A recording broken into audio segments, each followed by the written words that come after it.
Okay, let's do, so we're done with all the, so now we complete the section that had to do with the polynomials. We're going to talk about solving systems. So we're going to do question number 8. X minus y equals 1 and 2x minus 3y equals negative 2.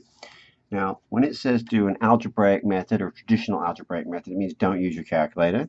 And so what we're going to do is we're going to solve this whatever method we feel appropriate. So the two algebraic methods are substitution and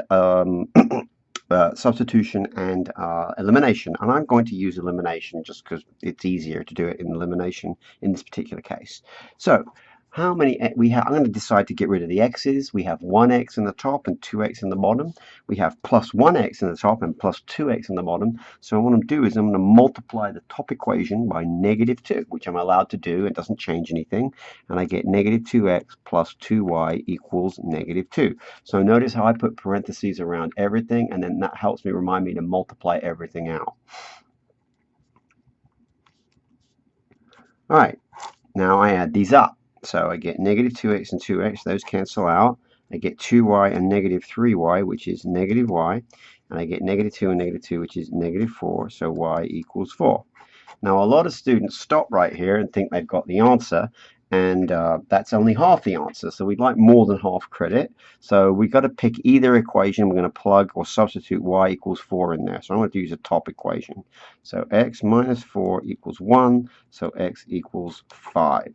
So my answer is 4 comma 5, or x equals, sorry, my answer is 5 comma 4, or x equals 5, y equals 4. So you can write it like this, or you can write it like that. Either way is fine. So now we're going to check it. So if I plug 5 in for x and 4 in for y, I do indeed get 1 on this equation. If I do 2 5s, which is 10, and I do 3 4s, which is negative 12, 10 minus 12 is indeed negative 2. So this definitely works. So you can always check your answers to see if they are correct. So that's part A.